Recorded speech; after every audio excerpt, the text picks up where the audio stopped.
It's me again. I know you're shocked. It could be the caffeine, because I've had quite a bit this morning, but in this moment I am struck by the symmetry of what I am at least experiencing here. Because a little over a year ago, mid-March, we were in the middle of a series, not unlike this current one, and I delivered what turned out to be the final in-person message, since we've met together. In the week that followed, midweek, based on what we were seeing in the news, we made the tough call to, at least for the time being, and at least for what we thought at the time would have only been a few weeks, to abandon meeting together in person and shifting to a fully digital format. And now, hopefully, I am now giving the last message exclusively in a fully digital format because like I mentioned and like we've been mentioning the last couple weeks, next week, the 18th, we are planning to meet together again in person, at least in a limited capacity. So, I don't know. We'll see. But right now, I'm at least a little jittery at the thought. Again, could be the caffeine. For those who don't know me, and it does occur to me that some of you might not, because like I said, I know I'm up here doing announcements and things like that, ribbing on Matt when I get the opportunity, and have been for the last year, but there are new people here at Watershed, people who have joined us during this pandemic, some of whom who have never actually been to or at least in this building that we call home here at Watershed. And so for those who don't know me or those who at least need a refresher, my name is David Roberts. I don't actually know what my official title is. I'm an associate pastor here. I help steward our justice partnerships here in the city. I oversee our youth group, our student ministry, Shed students here at Watershed, and I maintain a few other odd jobs that require my attention from time to time. But for the most part, beyond the official details of my job description, what most people, I suspect, know me for here at Watershed is my love of all things science fiction and fantasy. Cue Tina in the comments saying something about me as it relates to hobbits. And that's true. I think to some degree it's an over-exaggerated facet of my persona, exaggerated because you only get a limited piece of me from time to time as I'm up here on stage sharing it with our talented band and the other amazing members of our teaching team. But it's a facet of my identity and my persona, of my being, that I am all too happy to lean into from time to time because I think the genres of science fiction and fantasy provide excellent illustrations often that beautifully kind of bring to life some of the deeper spiritual themes and motifs that we, or at least I, attempt to communicate. Not that other people don't, but in the way that I attempt to communicate them here from the stage at Watershed. Tommy's laughing at me because of how I worded that. But the reason I bring this up is not just to reintroduce all of you to me, but in a series titled A Different World is Possible, it strikes me that perhaps the world of science fiction and fantasy might have something to offer us when it comes to imagining and envisioning and struggling for the realization and the actualization of that different world. But as I reflected upon that in preparation for our time together this morning, it also occurred to me that what we think of as fantasy in a genre sense, in literature and in film and television, doesn't often match the notion of fantasy as it relates to our psyches. What do I mean by that? Well, genre fantasy, literature, novels, fiction, film and television, what makes them potent and powerful often is that they take a fantasy world, a fantastical world, a futuristic world perhaps, one that includes elves and aliens, and yet it makes it feel very human, very real, very flawed. The best of fantasy is the fantasy that we maybe for a moment forget is in fact fantasy because of how true it seems, even though it is quite obviously fiction. But when it comes to personal fantasies, the imaginations born out by our desires, fantasy takes on a more utopian hue or bent. Because at least on a personal level, on a psychological level, or a psychoanalytic level, fantasy names our dreams, our visions for wholeness, for purity, for goodness, for the absolute. Because on some level there is a kind of finiteness, finitude, a lack within us that we are always scrambling and struggling to fill. And at least on a personal level, fantasy names that utopian urge to fill or at least cover over, to disavow that hole, that lack, that rupture in our being and find some sense of equilibrium. To get back to some fictive, I'm going to argue, some imagined starting place of equal or wholeness. And so in that sense, on a personal level, fantasy runs counter to the way that we typically conceive of it in fiction. Because, think about some of the best, or at least in my opinion, some of the best fantasies. Think about Lord of the Rings. At the end of his journey, Frodo, the ring bearer, bears the scars of his journey, and he actually goes into what is essentially the Middle-earth version of heaven, bearing those scars, not free or cured, but having to carry with him the memory and the legacy and the trauma of the journey it took to get to this kind of place of fulfillment.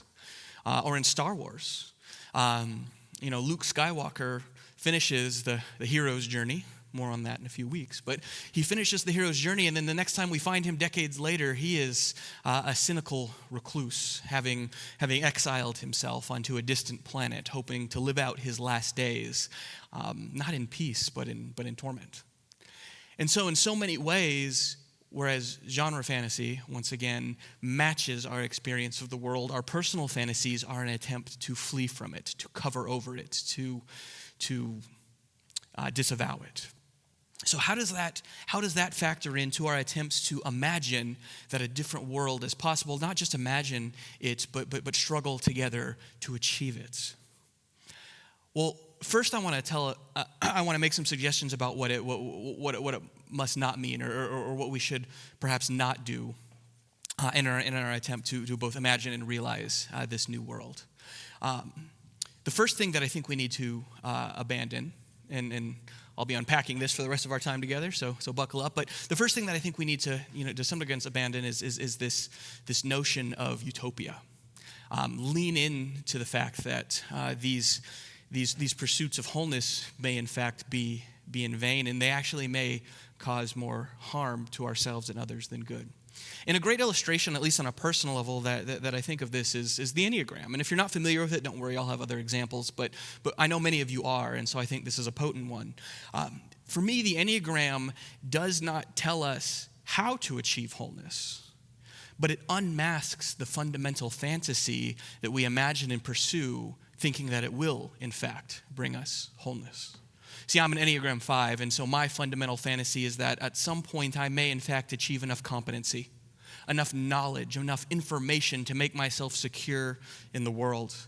And that if I just know enough, if I just make myself useful enough through the information that I can provide, then eventually I will feel safe, I will feel secure, I will feel needed, and I will feel whole, saved. And it looks different for other numbers. Blair talked about some of the fundamental fantasies a moment ago of an Enneagram 6. Control, security born through the predictability of systems that go as planned. If you're an Enneagram 1, your fundamental fantasy might be a notion of truth, moral clarity that allows you to know how to act rightly in the world. For Enneagram 9s, it's a notion of peace or tranquility.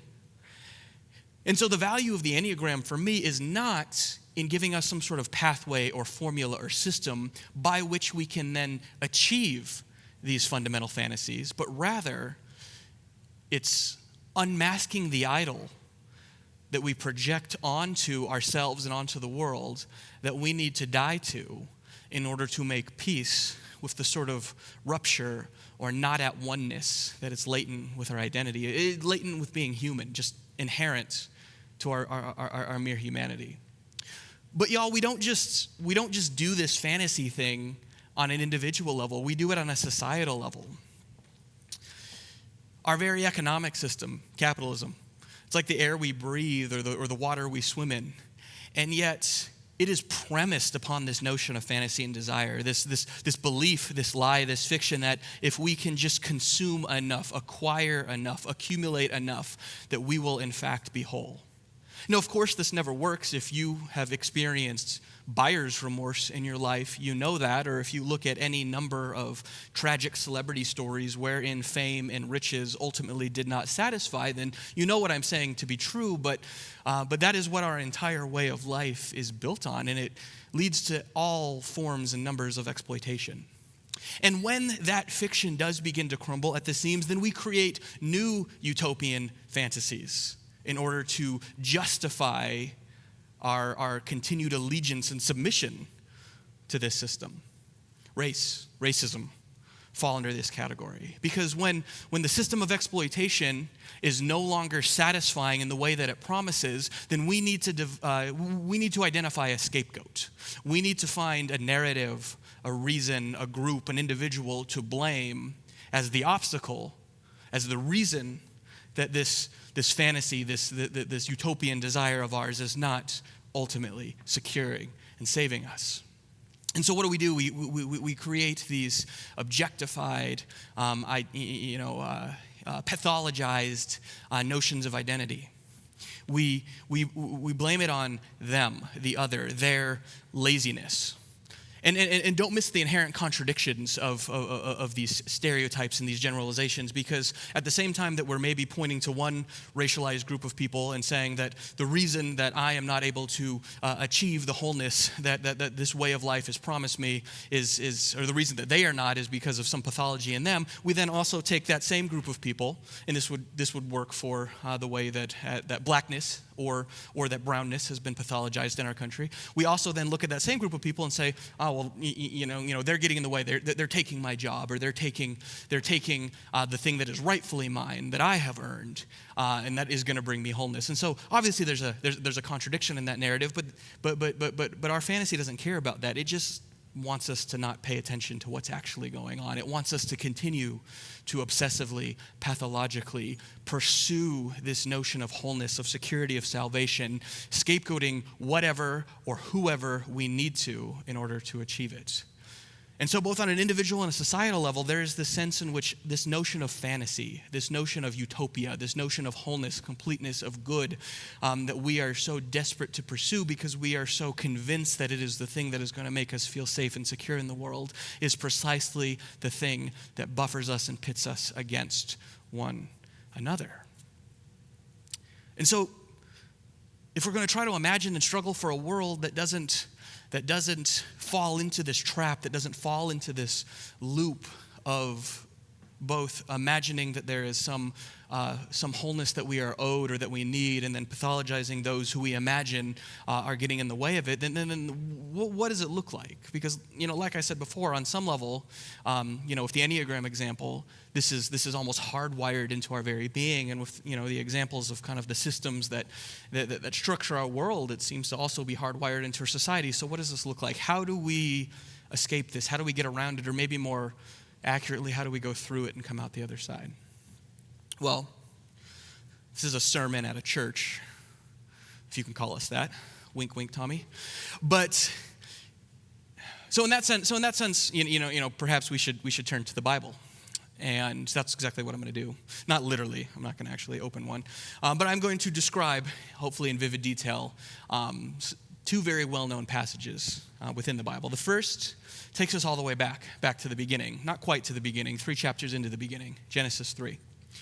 And I'm going to sort of take for granted that you're familiar with this passage, but just in case you're not, a brief summary. Adam and Eve, who for our purposes are standing in, are representative of the whole of humanity. Please do not get hung up on the historicity of this story. That's not what this message is about. Whether or not this really happened as described, I think there is something fundamentally and profoundly true about this story. So here's Adam and Eve. They're in the garden.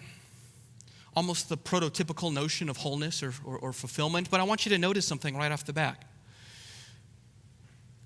When this serpent shows up and begins to tempt Adam and Eve, the logic of temptation suggests that at least on some level, they had some sense of their own finitude, their finiteness, their lack of wholeness, because what is temptation if not our longing and being drawn towards that which we think is ultimately going to bring wholeness? So the very fact that this serpent was able to come in and then tempt Adam and Eve with some sort of promised notion of wholeness or safety or salvation suggests to me that at least on some level, whether they are real or mythical or imagined, we shared the same humanity, the same finitude, the same not at oneness with ourselves, with our archetypical ancestors, Adam and Eve.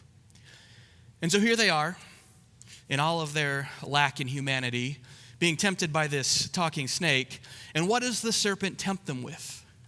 If you eat of this tree, the tree of the knowledge of good and evil, and that is key, knowledge of good and evil, you will be like God. You will be whole. You will finally achieve this sense of security and salvation that you so desperately long for. To be like God, per the serpent, per the lie of the serpent, I'm suggesting, is to know good and evil, to know what is in and what is out, what is pure, what is impure, what is right, what is wrong, and to know it with such certainty that you can see it done.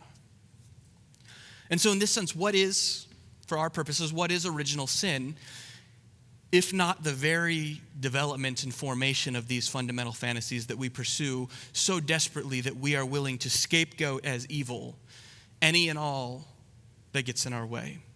Any and all that we perceive or even project onto them that might rob us or impede us from achieving the divine state in which we are owed.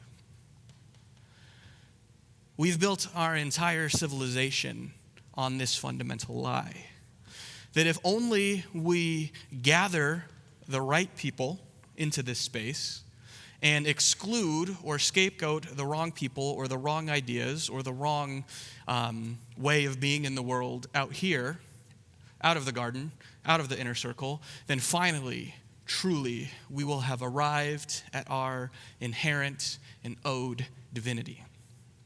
Now, don't hear what I'm not saying in this. I am not saying that just because there's this sense in which we pursue one thing over the other, therefore all of the ways of being in the world, all of the ways that we structure ourselves are equally good or equally bad. I'm not trying to make a relativistic argument here. There are certainly ways of being in the world that are more harmful, more abusive, more inherently traumatic. I'm not so much denying evil as much as I am trying to problematize our notion of the good, of the perfect, of the whole, or pure. Because I actually think that our issue is not so much in our ability to recognize evil. That's quite healthy, actually. But in our projection of what is in fact good and pure and holy, and our pursuit of that, such that anything we name or identify as evil must be eliminated, be it real or symbolically. And so if this is the fundamental break, the fundamental miss, the fundamental lie that we have pursued with vigor throughout human history, then what solution do we have in response? What solution does the Bible offer? Well, at the risk of being cliche, the Bible's answer to this is Jesus, or at least the New Testament's answer to this is Jesus. And at the risk of being even more cliche, what do we mean by Jesus if not the biblical answer of love? And at the risk of being yet again even more cliche, is not the best illustration of what is meant by love and by Jesus perhaps the most famous verse in the entire Bible, John 3:16. For God so loved the world that God gave God's one and only Son, that whosoever believe in the Son won't perish, but have the life everlasting, the life eternal. Translation mine, basically. So what does this mean? What is this notion of love as personified in Christ? What is this notion of divinity as revealed or declared in the person of Jesus? Well, I want to start with a word. It's a complicated word. You weren't going to escape David and his complicated words this morning. I apologize. But that word is sublimation, the sublime. What does this mean? It actually means a lot of things. It has a different meaning in chemistry and physics than it does in the way that I'm using it this morning. But in philosophy, to sublimate, to identify something as the sublime, is to take it in all of its flaws, all of its finitude, all of its impurity, and elevate it to the level of the absolute. It's to see in the finite, see in the broken, see in the ruptured, the very wholeness of divinity. And so I want to suggest to you this morning that the biblical notion of love as revealed in Christ, the biblical notion of divinity as revealed in the person of Jesus, matches this notion of sublimation. To love is to look at this and say, this is that.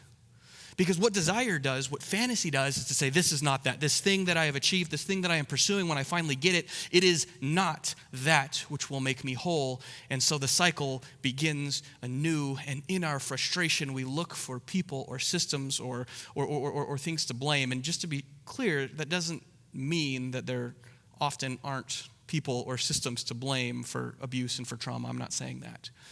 But what sublimation does, what love does, is it allows us to take this broken, this flawed, this finite thing, and say that it is precisely in this traumatized thing. And that thing, by the way, might be you. I am going to see and find and identify the infinite, the absolute, the divine.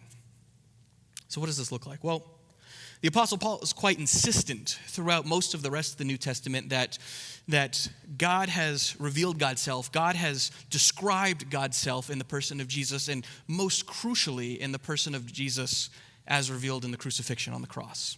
And not to identify God with the violence that killed Jesus, but perhaps to say that God is revealing God's self precisely in the trauma of existence most purely and truly exemplified in the person of the crucified Christ. Paul describes this as, he says it in a lot of different ways. He talks about that he desires to know nothing but Christ and him crucified. He says to live is Christ and to die is gain. He says, for we are crucified in Christ and we no longer live, but it is Christ who lives in us. Paul sees as very crucial to this notion of Christ and by extension to this notion of God, and then therefore by extension to this notion of love.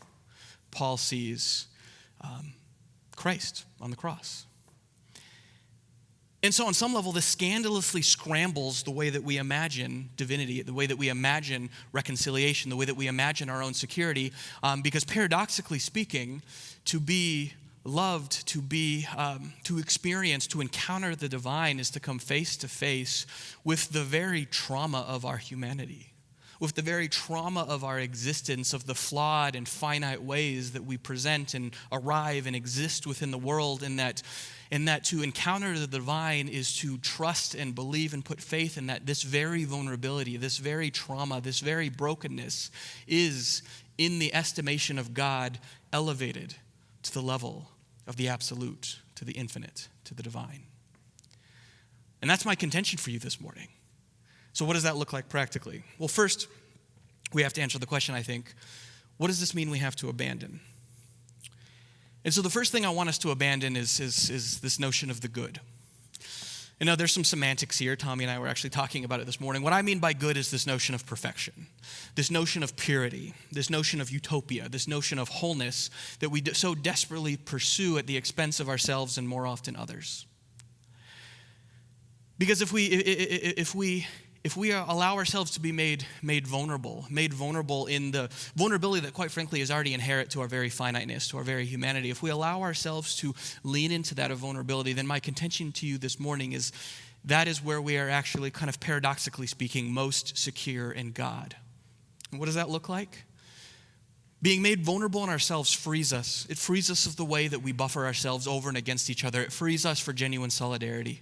It frees us to be with and for each other, transgressing the contradictions that divide us, transgressing going through, not around, not covering over, but transgressing the ways in which we so often put up these walls to make ourselves feel safe and secure over and against the other or the stranger. And so in abandoning this notion of the good, we are not abandoning hope. We are not abandoning love. Quite the opposite. We are leaning into them, freeing us then for vulnerable solidarity with and for each other. And the New Testament tells us that is precisely where God is most clearly manifest. And so if that's what we're doing in a personal level, on a present level, what does this look like more broadly on a societal level? And here's where I perhaps will be making many of you uncomfortable. I think this means we have to abandon heaven. Now, we did sing about that last week. We sang the John Lennon song, Imagine. Imagine there's no heaven. It's easy if you try. But is it? I don't think it's that easy. Because whether it's our attempts to bring heaven to earth in the here and now, or our projections of heaven off in the future, maybe after we die or after Jesus comes back, we still lean into this notion of heaven as a sort of crutch that justifies either our pursuits in the here and now, which may include scapegoating again, which may include the literal or symbolic elimination of that which impedes our pursuit of heaven, or it may give us implicit permission to not do anything now, to struggle for a better world, precisely because God's just going to fix it in the end anyway. And so it's ironic, I'm not opposed to this, but it's ironic that so much of, whatever this is, kind of progressive Christianity, is caught up in the abolition of hell, an enterprise that I am very invested in. And yet, I also think we need to divert some of our attention to heaven. Now, don't hear what I'm not saying. I am not making any sort of definitive proclamations this morning about what the afterlife is going to look like. Quite frankly, I remain an optimist. But this notion of heaven, this notion of utopia that we can somehow enact in the here and now, or just kind of leave off as God's problem in the future, it's premised on this notion of good that I think is doing us harm. So if we are, at least in the way that I've defined it this morning, if we are abandoning the good and if we are burning heaven to the ground, dramatic, I know, but if that's what we're doing, then what does the Bible, what does Jesus, what does God, and I'm going to suggest not exclusively those things, but at least for my purposes this morning, what are we left with in response? 3 things. And this is what I'm going to leave you with. Faith, hope, and love. Well, what does that look like? Faith. And I think faith goes hand in hand with this biblical notion of grace. Faith is the radical insecurity that I've talked about. In every instance in the biblical narrative where it said that the character in question acted out in faith, it was a rupture, an interruption, a sort of an apocalyptic break with whatever made that person feel safe and secure and whole in the world. And they stepped out in faith, in this vulnerability. And it was precisely in that vulnerability that they were to transgress the lines of difference that so often divide us and enter into this new world, this new way of being in the world that reflected God. And so the first thing we need to lean into is this notion of faith, this radical vulnerability wherein, paradoxically speaking, sort of against common sense, we are made radically insecure in ourselves, which then frees us to be radically secure in each other, and therefore, by extension, radically secure in God. We need to have faith. And where grace comes into that is grace is kind of a, it's kind of like love. It's kind of an elevation of that vulnerability, paradoxically, kind of in this backwards, twisted sense, into the very security that we seek. To be secure, we need to be vulnerable. As Matt and Scott said last week, to experience resurrection, we cannot go around death. We have to go through the trauma of it. So the first thing we need is faith. The second is hope. And hope I'm very closely tying this morning to joy. Hope is not this naive disavowal of the reality of the brokenness of our lot in life, but hope is this courageous or defiant nevertheless. Just as joy does not seek to paper over trauma or tragedy with some sort of artificial happiness, some sort of store-bought glee that allows us to pretend as if the experiences that we had did not happen or are not as real as we experienced them. If happiness gaslights us, then joy and hope give us space to lament, and yet also call us to a certain kind of courage to say, even so, I will persist.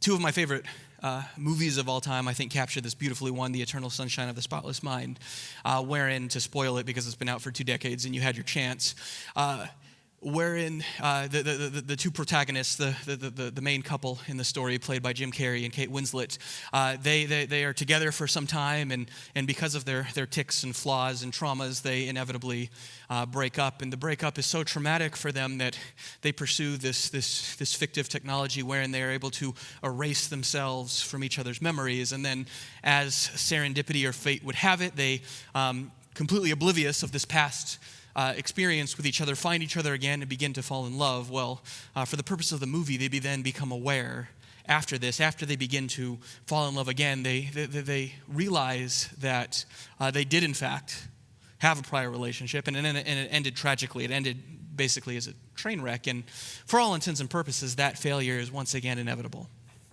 And yet, in the face of that failure, in the face of the near certainty that this isn't going to work, they say, you know what, we'll take it. We'll take it. We will take it in all of its flaws and imperfections. We will take it in all of its likely failures. We'll take it.